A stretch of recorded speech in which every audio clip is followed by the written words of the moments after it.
Wow.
Our senses. It's not just the eyes, it's not just the our ears or just our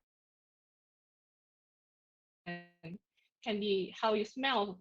It's several learning and sensations your body and mind can receive. So content can be expressed through many different media, including the internet, cinema, TV, radio, smartphones, books, ebooks.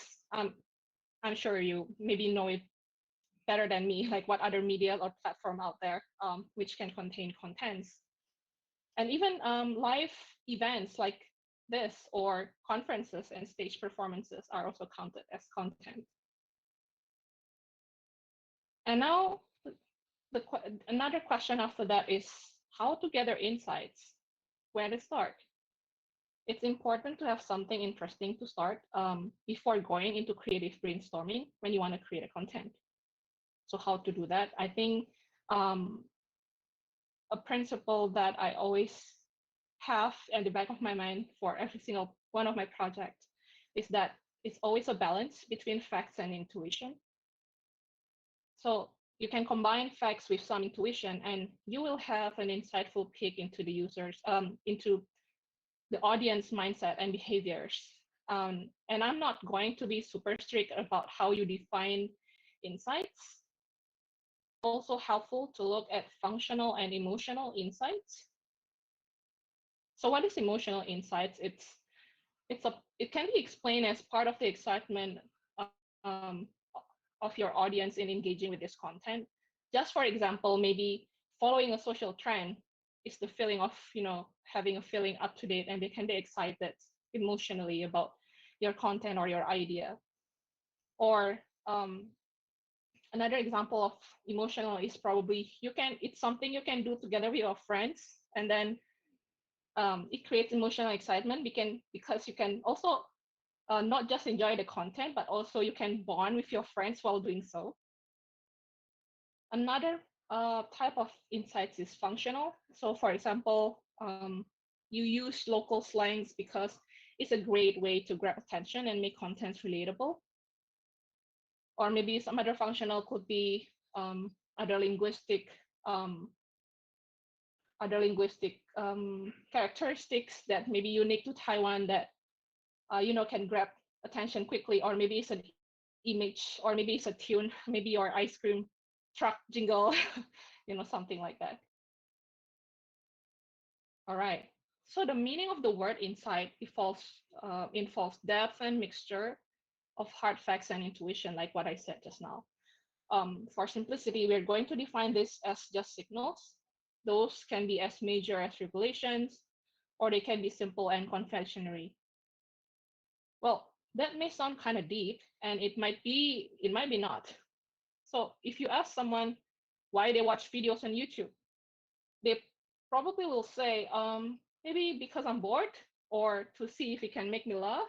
Like it's sometimes the reason is not very deep or that philosophical.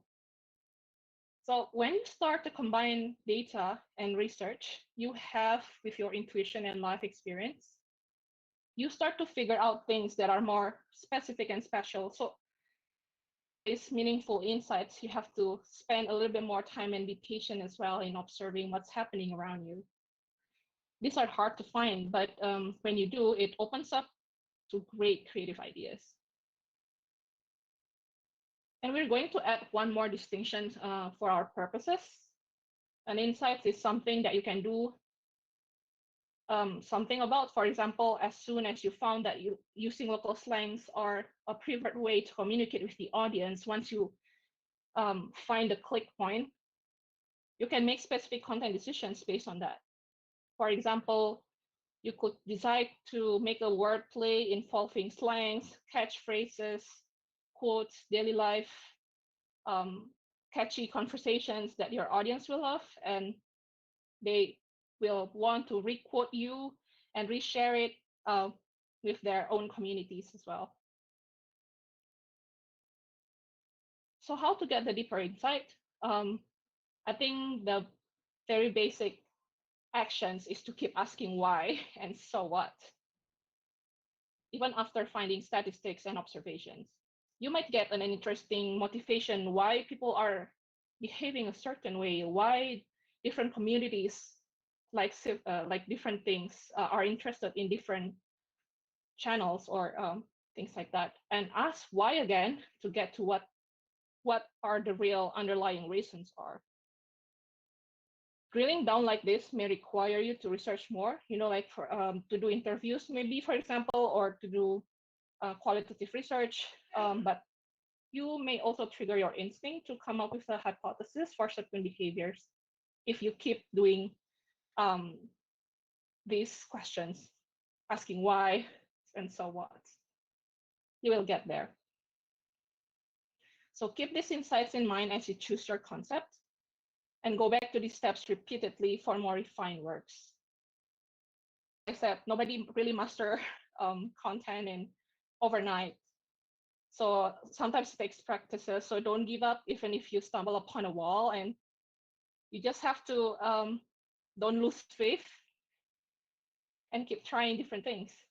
Go back to these steps repeatedly, for more refined results, and your audience on a deeper level this way, and use them as your inspiration. Okay, next I'm going to share a little bit on techniques for ideation.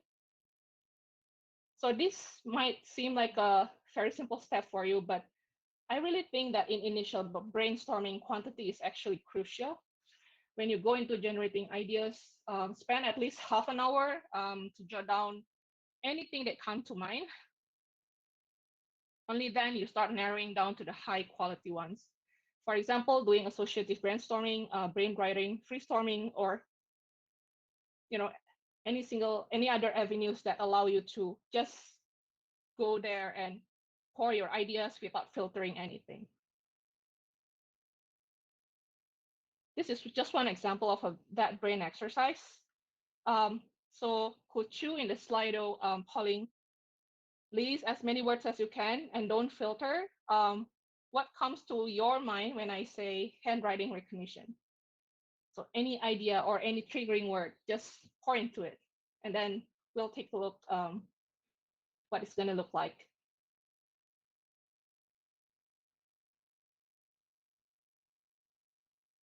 We already have one response.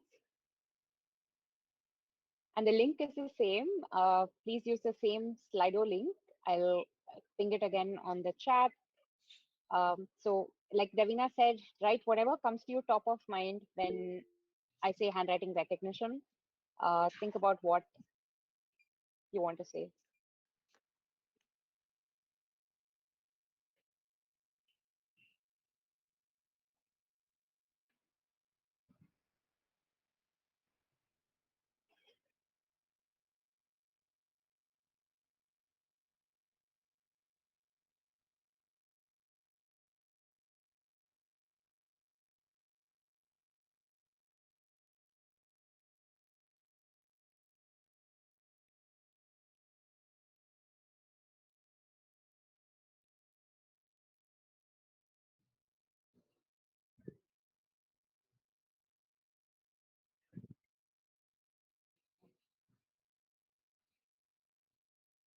it's been just 1 minute and we've already got so many ideas. Yeah, I like how there's ethics, art, Art. technology. Wow, love that. I also love detective. I wish some I wish somebody who wrote that can just unmute and explain why. Devina, that would be me. Oh, I was the one who wrote detective because I remember, one of our influencers from Indonesia. Her name is Jean, and she contributes to handwriting recognition because she loves crime. Feels like she's being a detective when she's trying to understand what's written in that handwriting note. And that's why it's top of mind for me when I see handwriting recognition. I remember her and her story as to why she contributes to handwriting recognition. that is awesome actually. Yeah, that's one way that handwriting recognition can help, solve crimes. Yeah, and That's I so guess smart. it's the story also, behind it. That's what makes me remember uh, that, right? I don't know. It's sort of related to whatever you're presenting today, but it's the story that's stuck in my head. No, yeah, I recently watched a lot of criminal shows too. So it's kind of in line. Probably that's why it catches my attention. I also love that somebody wrote Sanskrita, because I'm actually from Bali and we also have Sanskrit, and to be honest, it's kind of like it's starting to be forgotten, and I wish there's an easier way to make Sanskrit readable. Oh, great! Everybody answered. So, I'm just trying to point out that in this way, by you not filtering anything, um, when you answer this question, like what comes to mind right away, I think it allows you to kind of connect the dots to different ideas or possibility of how you want to narrate your story about um, handwriting recognition, and that kind of save you a lot of time, even though you probably might not use half of these words or 80% of these words. Yeah, so I'm just trying to point it out by doing this polling. Oh, we have another polling. So now that your brain is exercised a little bit, I also want to know your interests. This is something that will try to will be able to help you carve your path in your influencer life. So go ahead and jot down on Slido.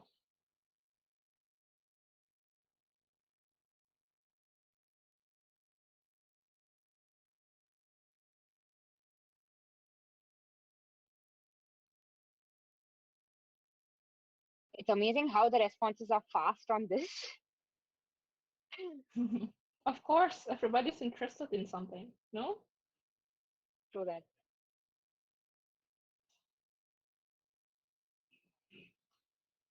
And the fact that we have so many people in the world, it means that you will share this interest with somebody else, be it inside this crowdsourced community or outside. And it it can be a path for you to think of, an activity or an event or different ways to have,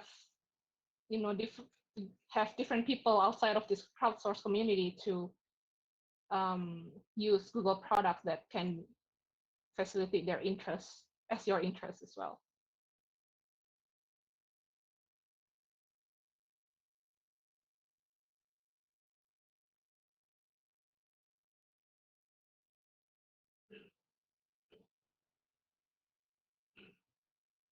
I see a lot of coffees, music, art, and already I can think of like different products that you can just use to share your interests with this community.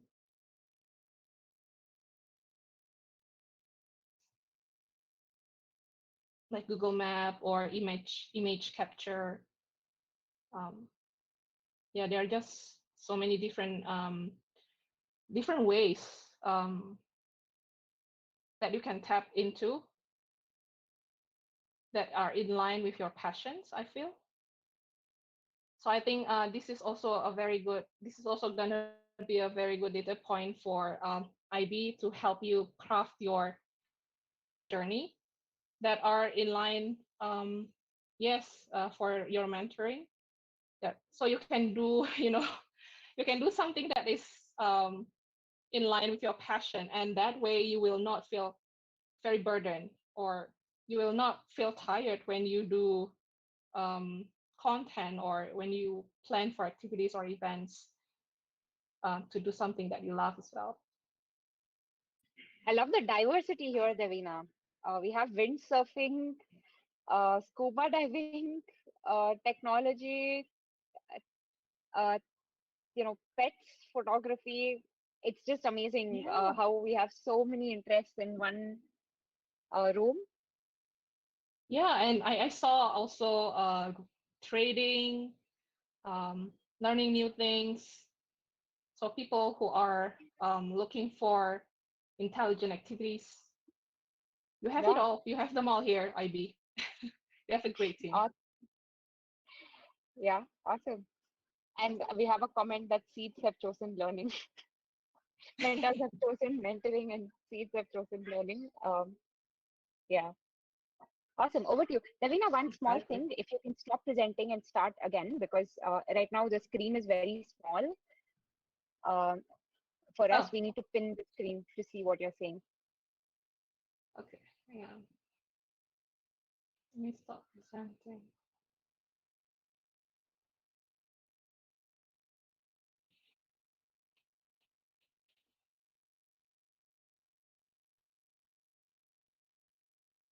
Have I stopped presenting? Yes, you have. You can just Oh, start presenting oh, again.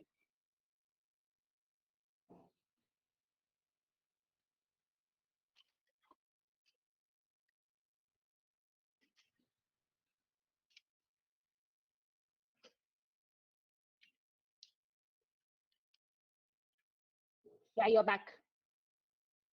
I'm back. Okay, cool. Yeah. So next, I also want to share some of the um, I would say like some of the hats I'm wearing when creating content, because I feel like it's easy to get sidetracked if you just use one perspective to think about your content, to plan about what you want to say, plan about what you want to do. So here are the 5 hats or stars in this case. One is big picture, blue star. So start thinking about what is the subject that you want to talk about. What are we thinking about? What is the goal? So it's about what you want to do. Second is pure facts or yellow star. So consider what data or what information is available. What are the hard facts? And then the third one is emotion, represented by red star. So this is about your intuition or instinctive reactions, or maybe some emotional statements or feelings. The fourth one is being a skeptical star. So try to see it from a reasoning perspective, more like logic. Try to be uh, more cautious when you are in this stage. Try to be more conservative. Think about it from practical or realistic point of view. And last but not least is, again, it's a different twist also. It's a creativity star. So I want to encourage you that there's no limit to exploration. Just see where a thought goes, think creatively and outside the box. It's difficult to kind of balance everything, but take time to think from these different perspectives each at a time. And when you have selected the few ideas that you like, try to look at them from, make sure that you have covered all these different hats or stars. You can do this by yourself or involve more people in your project so that one person is assigned one star or one hat. This should provide more clarity into more exact form of your ideas. Yeah, so don't forget your ideas against insight. brainstorming process. It's just to remind you. All right, next up is storytelling. I just want to open this segment by saying if being right was enough, you wouldn't need stories. So hard facts, insightful data, and action plans are definitely necessary, but barely enough to convince anyone. You need emotions to influence people, and stories are always the best way to connect with your audience, or even partners to convey emotions. So you drive action in your audience through compelling presentations, persuasion, and emotionally charged narratives. And well, if there's universal formula to storytelling, I'm I will not say that there is any foolproof formula, just one foolproof formula for everything. But if there is a compelling story structure that's stuck in our minds since our young times, it would be just like in this example of Little Red Riding Hood. First is you introduce a normal life, and then the trouble comes in. When the wolf ate the grandma, and then finally get out of the trouble or solution. So with their own variations, I think most memorable stories follow this simple template, and it's not just children's story, but also adult stories on Netflix, shows and movies. I'm sure you know I'm sure you've got your own version of this template. And what I want to say is that you can translate that three simple points into how you can persuade your audience or a persuasion technique. So first of all, you could introduce a familiar story or familiar situation that is represented by what is currently right now, and then followed by what if, which when you try to introduce a problem statement or what could be, how things can be different if you have so and so benefit, and then you follow by call to action. I cannot emphasize enough the importance of what could it what could be part of that storytelling steps, because it allows you to present the problem question and make room for the solutions answer. So just remember this step because it will open that opportunity for your call to action, which will inspire your audience to idea and do something. And there are four main points that people remember from your narrative or your story, which are the beginning, how it begins, the end, um, what's the end result, the high peak, what is the highest point of fortune or the benefit that happened in your story, and the low peak, like what is the biggest loss. So these 4 points I always keep in mind when I build my narrative or when I build my stories, and you have to make them count. All right. And then we move on to communication planning. I think this is something that is useful not only as an influencer but also as everyday life. We communicate in any form. Could be simple, could be heavily take could be heavily take away some of your working time. But this is something that always gonna be happen throughout our life. So I just like it out here. So in this case, what is it that is important to be communicated? First, of course, people. You want to know your audience background or who you talk to. You might want to pick up like some insights from social trends involving these people, press releases they read, research studies about them, and any other metrics. And you want to care about goals too. Like, what do you want to get out of um, your presentation when you talk to this audience? Do you traffic or to inspire actions or change someone's habits?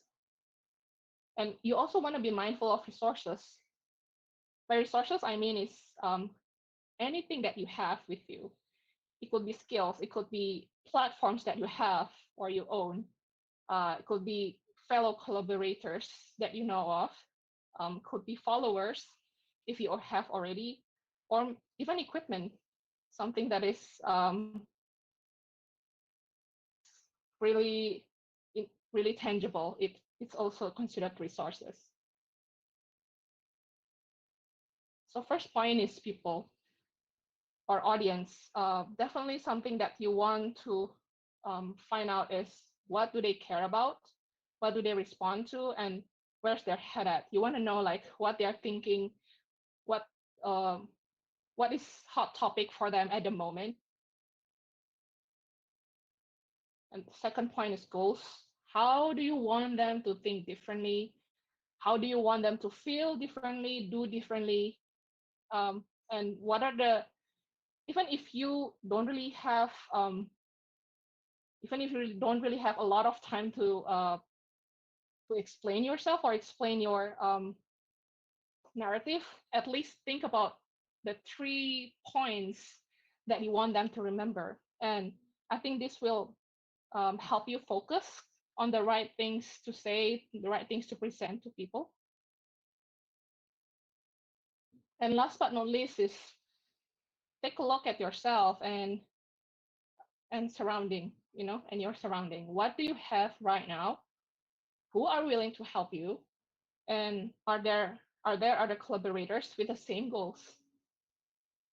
Because I think especially when you wanna build for something big, you wanna create a bigger cause, all these factors will come into play, and you have to start thinking about what resources you have.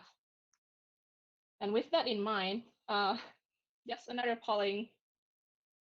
We want to know from your point of view, what can be your biggest resources as an influencer? It could be more than one thing.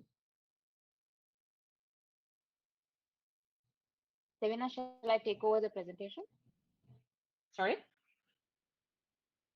for the presentation? Oh yeah, yeah, sure. This, I think this is where the you should go to the Slido and then um Friends, have a first response. of course.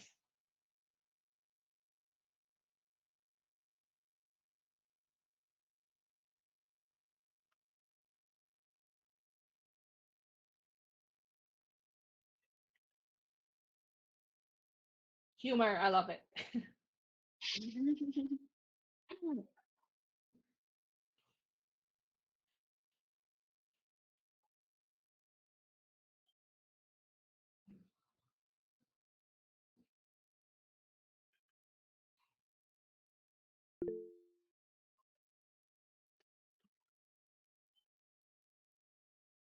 Please do head to the Slido link. I've reshared it on the chat. We have 6 responses, 8 responses, and creativity is taking the lead. If you have any other responses to add, let us know what do you think are the best resources that you have or might have in your toolkit.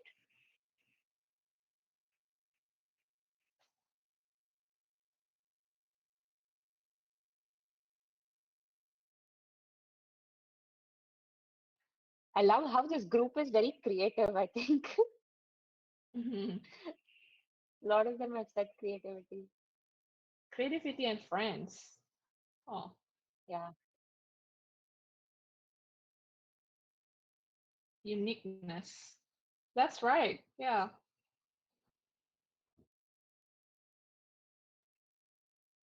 Passion, definitely.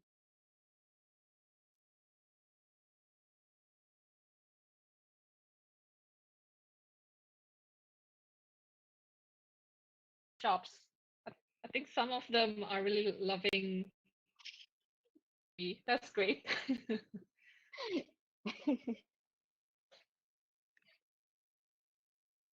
New me. Oh, that's so refreshing to see.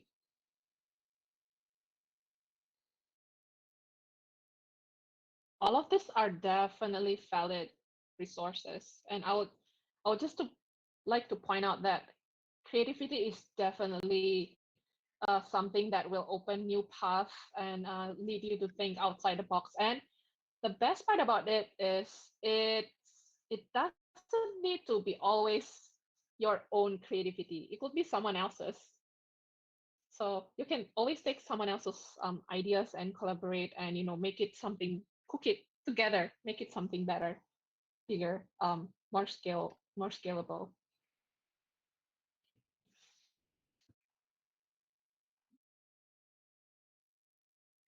Connections definitely. Fashion outfit.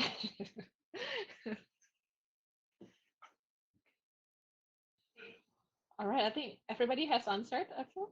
Mhm. Yeah, Yeah. we have So quorum. Not everyone's answered, but we have quorum, I think. Yeah, let's stop presenting. okay, sure.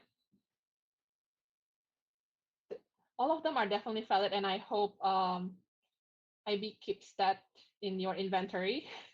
I think those are definitely valid, and it will be helpful in the journey of being influencers. I wouldn't say that one should have it all. So it could start from something. It could start from creativity, or it could start from having friends, and then even if you're not necessarily a creative person, like you can start from there, talk to your friends, and gather some ideas. And then maybe if you don't have equipment, you can go to your friends and just ask nicely, "Hi, can I borrow some of your equipment, or do you have the time to help me out?" and things like that. And yeah, and hopefully it will inspire you on how to build your event.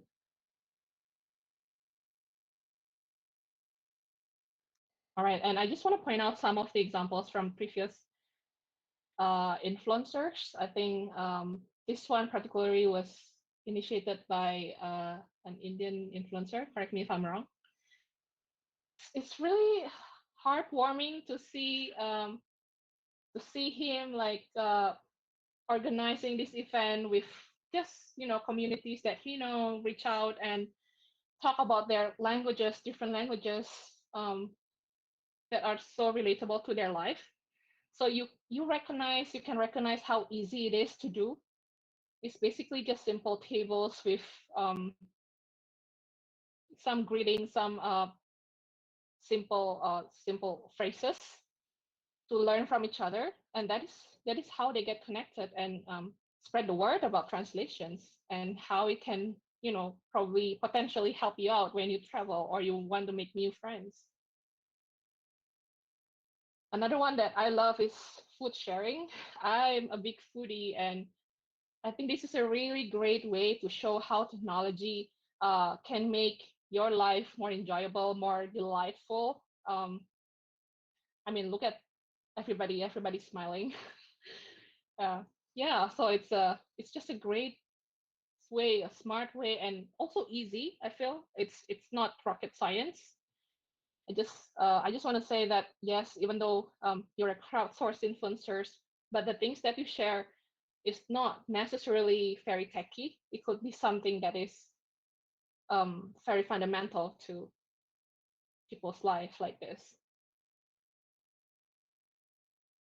All right, the next section is about designing slides. I think this is also something that can be useful when you think about making your presentation slides if you choose to make one. So there are basically three types of slides components. The first one is text or numbers, illustration. Second is illustrations or combinations of both. And bear with me in this a little complicated slide. So for text and numbers, you need to turn information into a narrative or story, which helps the audience understand and process key themes more easily.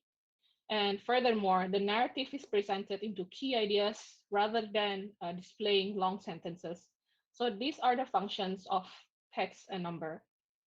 And for visual design on the right, you'd want to pay attention to balance and color choices. Why? Because equal balance and spacing helps the brain to process information easily. So there is a scientific reason why visual design is important as well in designing slides. The right complementary colors actually allow easy information processing by your brains. So these are useful to guide the eye and brain, um, which will make users able to, which make your audience able to recall your content or your idea better. And both components, text number and visual design, of course, should speak to the same point. With the right combination, your audience will care about your presentation, connect with your story better, and get inspired to take actions on your ideas. And this is something that I cannot express enough for everybody who is using slides. So say hello to your best friend, the great line. So I cannot say enough to use it. Your slides, I promise you, your slides will be less ugly just by using this grid line and trying to align things for your eyes to be able to see better. Okay, so and last but not least, for slides, just uh, just do a few rounds of pitching, iterating, and repeat. So what are the main points you want to see, and ask feedback from maybe fresh pairs of eyes, maybe not your teammates, but maybe your siblings, your sister, brother, or your neighbor. Just ask whether all these four points come across right. So the first one is what are the main points? Do you believe it? Does it make sense to you? Is it too complicated? Does the story flow? Is it easy to understand? And what can be moved to the appendix, meaning that you do not want to present too much information that are not relevant. So you want to filter and yeah, just repeat these steps until you are satisfied with it. All right, and then another important point is, as much as possible, I think the best presentation strategy is to show rather than telling. Because why? Because seeing is believing. And I will want to show you the example of that, of seeing is believing um, via this video from Pixel. Is I promise you this is not like a shameless promotion, but it's really a video that will be able to showcase like how you can show a story rather than telling it by words.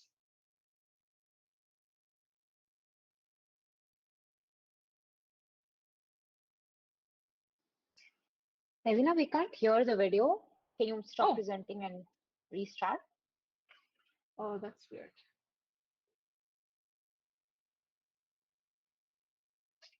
Yeah. Let me present.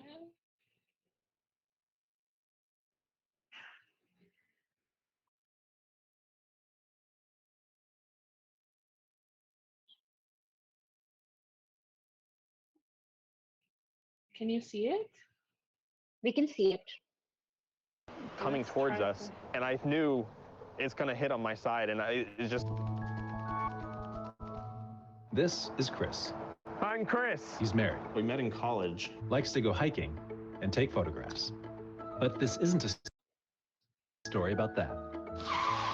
It's a story about a car accident. Don't worry, everyone's okay. It was a good day. We went to go get a late lunch in the Gatlinburg area. Driving back is kind of a new part of the area we've never driven through before. The road split into a Y, and there was no signage in terms of a yield, a stop sign. So I was in the passenger seat giving directions. I had my phone in my hand, and I was pointing to go straight. I just remember that moment, the truck coming closer and closer. It was just scary. I was pointing, and I didn't know what to do. I wasn't sure if I should try to relax, what I should do with my hand. I remember looking at my finger, I'm like, something's gonna happen to my finger. I remember a distinct smell from the airbags, kind of like a burning smell. The jacket that I was wearing kind of melted a little bit, some of the fabric. I remember just hectic moment. Everyone just panicking of kind of what happened. My Pixel actually detected that we were in a car accident and started vibrating. as if a phone call was coming through. And then at that point, it prompted me whether I needed to call 911, and it responded super quick. I don't ever really think about how is my phone going to save me today.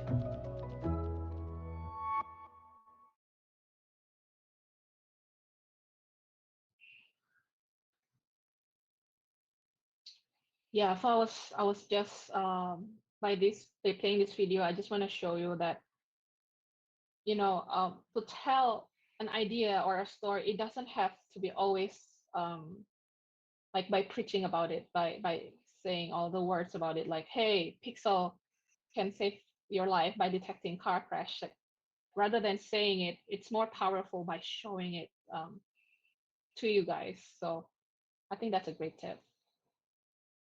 Okay, the next section is about words. So why is it important? Because I think with words, or when you craft content, it could be super open-ended. So you have to be wise in choosing what words you want to put into. You want to keep people interested. You want people to relate to your ideas, finding the relevant voice, and also you want to make it easy to consume. So basically brevity, consistency, and clarity. I'm just going to show you some examples of how words can make a difference in um, conveying an information. So here is actually the original explanation on Gmail last time. It's just the way it explains label function on emails, like many, many, many years ago. So yeah, it used to be this long, and now solved by basically saying to help manage your emails better, you can add labels to them. That's it. Full stop.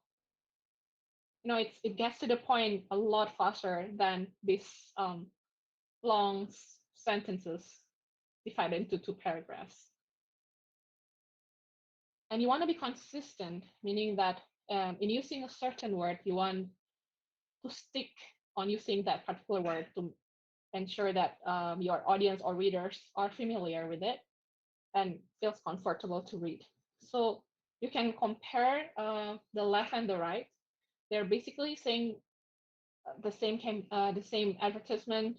So the left say, we welcome you to join our Save the Planet campaign. Click on the activity name to see more pictures and tag this movement as your favorite to keep receiving weekly updates. And versus the one on the right, where it consistently say that signifies that it is that campaign, the same campaign throughout these different sentences. It just make it easier to look at, and make it easier to understand.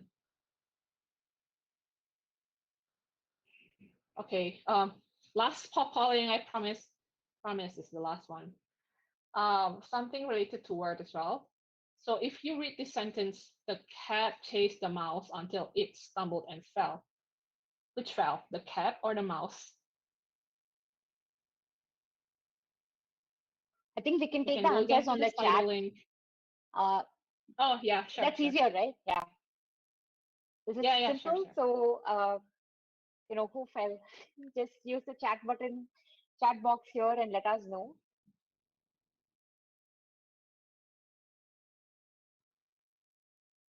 Just want to know what you think. There is no right or wrong.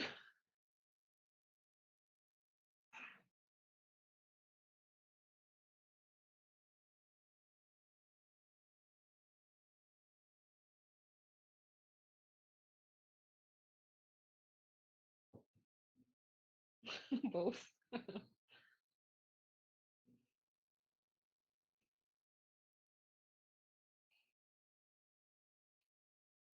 Yeah, I would answer cat just because cat is cute, but seriously, there is no right or wrong. So this is why it's so important to be clear, to have clarity in writing, because clarity in writing basically means that you're successful in getting your point across without leaving anybody feeling lost or confused. Like, I remember someone answered both, I think that is one sign that the person probably got confused a little. So you want to avoid that situation. I also want to share the obvious tips when it comes to words. First, be a jargon hater.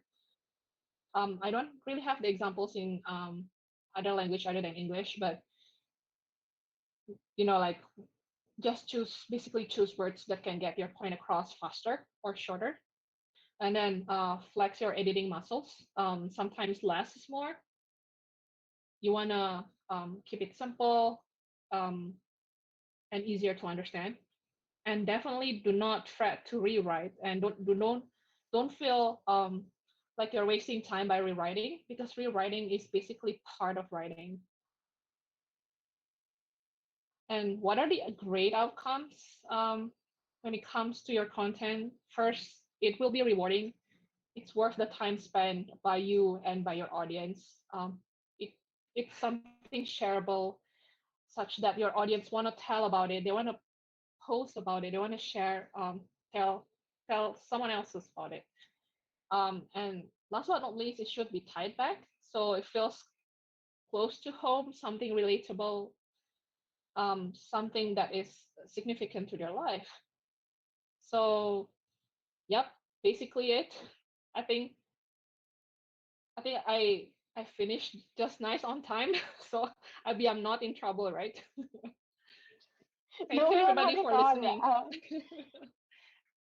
And if you have any Thank you questions, so much. please let me know. Yeah. Thank you so much, Devina. I think it was power packed with a lot of good tips for us to consider.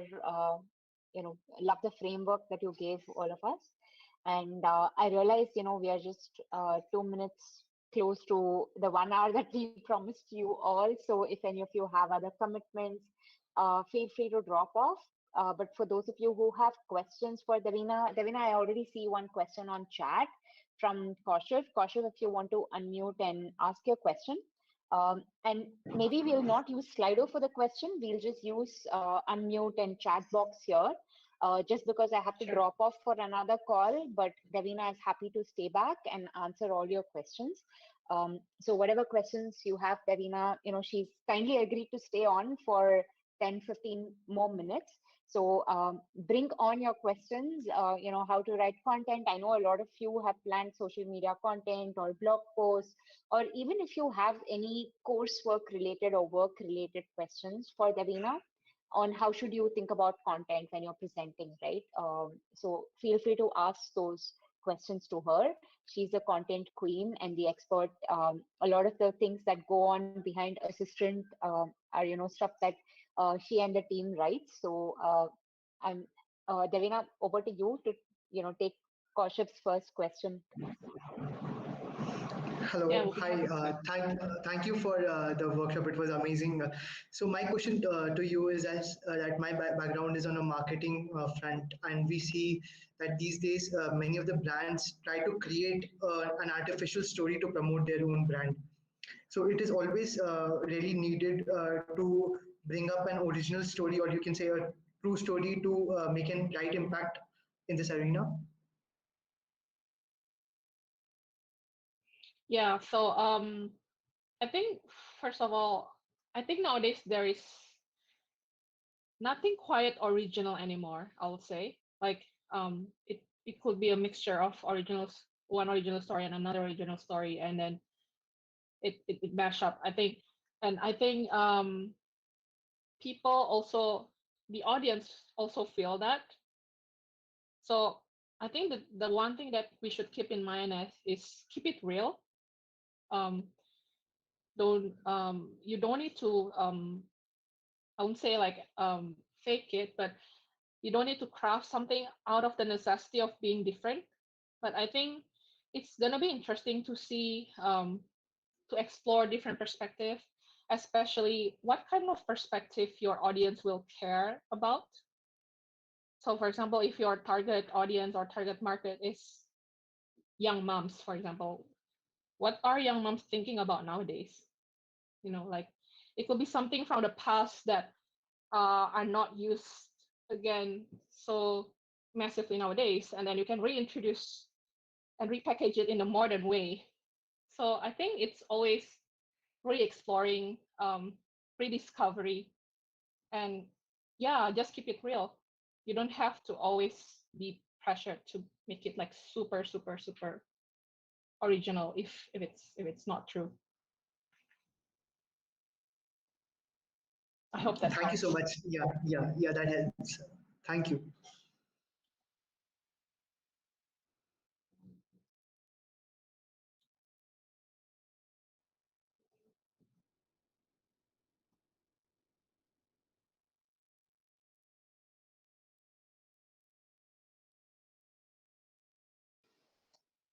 Any other questions that anyone has? Devina, maybe you can stop presenting and we can see Oh, everybody on the screen. yeah, sure. Devina, but Um, thank you so much, Devina. Ivy, And just we can we take a picture before everybody drops off, if we can. sure. Yeah, Yeah. sure. Actually, I have a question, like for Danina. Yeah, Can you hear me? sure. Yeah. I'm Clearly. Marcel. Cause like a word. Actually, I wanted to do some project. It's about like content creation on the social media. But at the first time, we're not sure like the content we're going to deliver. It's like our target audience they will like it or not, and if we encounter this kind of situation, what is your suggestion for this? Because maybe it's just I, this is the first time to roll out this uh, post or this content. Yeah. I think it's also time to go to your resources, like what I mentioned. And I'm someone who would prefer to start small and then scale out. So maybe a little bit tedious, but if it's something that you want to do the first time and you are dying to just make it right, you can start by asking your closest friends and relatives about the idea or a few ideas that you're making, and then if you're thinking about a specific target audience on social media with a certain profile, you can ask your friends or family with the same profile, like one or two of them, and then ask their opinion, like, hey, this is my idea, what do you think about it, what is it that I'm lacking, and reiterate from there. Don't be shy, and just uh and by you needing to be reiterating, editing, rewriting, even redoing everything, it doesn't mean that your ideas are wrong or um, false. It just means that you're making it better and better. Yeah. And then with confidence, once you do all that, just and learn from that. Yeah, I mean, just like I have asked my friend already, and I'm just worried about that. Cause like if the post just like roll out and it doesn't take like much likes or shares, like I'm imagined about that. Yeah, this is why I'm worried about it. I just feel like maybe they like it, but just like not like enough to Mm, to do with a like or share or comment on it, because like and nowadays like people on Facebook or maybe other social media they tend not to do actions, right? yeah, I think what I would say is don't be afraid of dislikes or not many people liking it, because um, if you if you look at a lot of uh, very famous YouTubers out there, even number one in the world, their videos or their contents, even Instagram or other social media influencers, they, they didn't always start famous. Some of them they had humble beginnings, and that's something that will be tested over time as well. If you are able to be persistent, um, and just don't give up. And relating back to one of my point is that my point about interest or passion is do something that you truly love, something that you truly are interested in, because when things like this happen, like not enough people liking your post or content, it will not wear you down because after all, you're doing something you like. And yeah, just keep doing it and try to learn something because meeting failures is also part of your success, and it will, I mean, having many failures also will build your character. I feel like you'll definitely be humbled and matured by it. So yeah, good luck, don't give up. Okay. Thank you Devina, for can your I add something suggestions. to Marcel's question? Yeah, sure. Um, Marcel, like I'm also a content writer. I have a website and I used to write a content a lot. And in the initial time when I started, the response I was getting is very 10 people read it, 20 people read it. Now, the key is like be consistent, be there for a long time, keep posting, don't look at the traffic. Maybe right now, maybe I did this for a long time. Right now, I'm getting more than 20K traffic a month. And yeah, I'm still being consistent and I'm trying to improve it. So consistency is the key, irrespective of what the platform is, how much likes you are receiving at the beginning. Consistency is the key. Just keep on trying, do it, develop the similar mindset audience in your social media. So yeah, so that's the thing which I would like to add from my experience. Yeah, thank you. Yeah, that's a really great point, Sanjay. And I'll also just add on, like, if you don't always, you are not obliged to always stick to one topic. It's okay if you have few other different interests, and if you want to explore um, some of them, a few of them, or all of them. And then probably sometimes it takes more time to find out like which one resonate better with your respective audience, and from there you can pursue it. Yeah, yeah, thank you.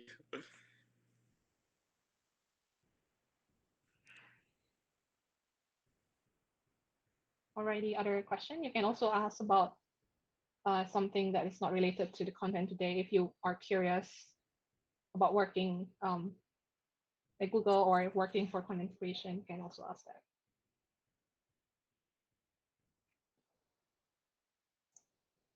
I just want to ask Also, something yeah, outside the box. So it's regarding Google Assistant. I would like to know Yeah.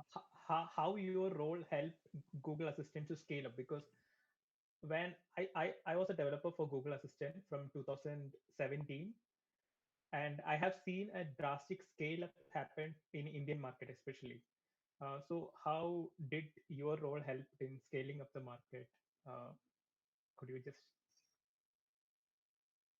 Yeah, sure. I think, well, I'll try to answer in a manner that is not violating any NDA or confidential information, of course. But um, I think the unique thing about working at Google is that you have that global exposure, and then you have the chance to experiment with ideas, making hypotheses, and I think that way, with our unique background and our different access to different parts of the world, it kind of inform like different types of insights. And then what we do is we share these insights to the wider groups, so not just assistant, for example, other products as well. And that enables them to think about new ideas basically and test it out in their own respective ways or target market at that point in time. And I think that is the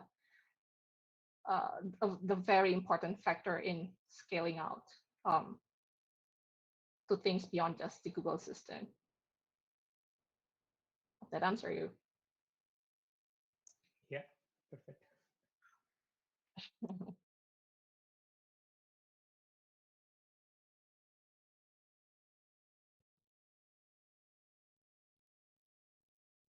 So you were also, oh, sorry. Okay, sure. Any other questions?